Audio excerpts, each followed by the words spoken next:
structures that we humans create,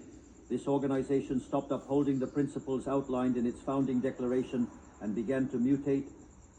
An organization that had been conceived essentially as a shield to protect the realm of men transformed into a multi-tentacled leviathan that seeks to decide not only what each nation-state should do, but also how all the citizens of the world should live.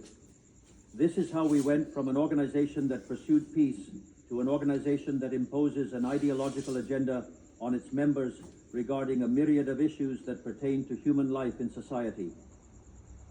The model of the United Nations that had been successful, whose origins we can trace back to the ideas of President Wilson,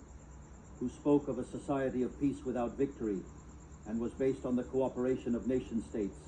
has been abandoned. It has been replaced by a model of supranational governance by international bureaucrats who intend to impose a certain way of life on the citizens of the world. What is being discussed this week here in New York at the Summit for the Future is nothing other than the deepening of that tragic course that this institution has adopted from a model that, in the words of the United Nations Secretary himself, demands the definition of a new social contract on a global scale, doubling down on the commitments of the 2030 Agenda. I want to be clear about the position of the Argentine agenda. The 2030 Agenda, although well-intentioned in its goals,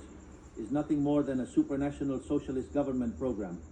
that aims to solve the problems of modernity with solutions that undermine the sovereignty of nation-states and violate the right to life, liberty, and property of individuals. It is an agenda that aims to solve poverty, inequality, and discrimination with legislation that only deepens these issues, because the history of the world shows that the only way to guarantee prosperity is by limiting the power of the monarch,